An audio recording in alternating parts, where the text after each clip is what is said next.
1997 yılın 27. oktyabrında Türkmenistan devleti öz kararşılığını ilan etti. Men hem iyileşlerimizi, daşı yurtta kalan hemme vatandaşlarımızı bir sebep için vatanı terk edip daşı yurda mecbur yağdayda göçüp giden vatandaşlarımızı hem Türkmenistan devletinin kararşılık bayramı bilen kutlayar. Kararşılık bir şahsiyet ve devlet için en mühim ve kımmatlı zatları öz için alıyor. Kararşılık her bir gradın için en ulu kadından kımmatlıktır. Eğer de bizde kararşılık olsa, onunla bizde erkinliğim olur. Hareket adatlıgan olur. Söz adatlıgan olur. Ve beylik adatlıklar ve adam kımmatlıklar olur. Bizim durmuşumuzda hakiki saylamak için mümkünçükler olur. Biz öz oku yerimizi saylap biliriz. Okutmak dilini saylap biliriz. İşecek yerimizi saylap biliriz. Ve başka da köp zadi saylap biliriz.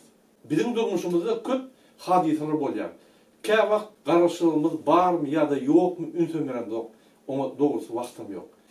Adamın durmuşunda en mühim zat kararşılık adatı bir zat bulup görünüyor.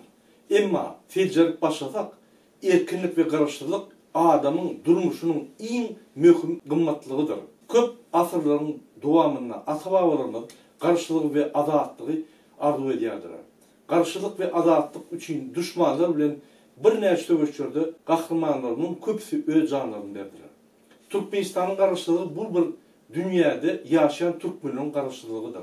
Biz millet olacak olsak, biz özdaşlık olacak olsak, biz hiç kime bağlı değil ve karşılık hak olacak olsak, onu bizim devletimizin karşılığı ve adaletleri olmalıdır. Biz onu her vakit koruyup saklamalıdır. Hürmetli iyileşler, men sizi Türkmenistan cennet mekan devletimizin karşılık günü bilen kutlayar.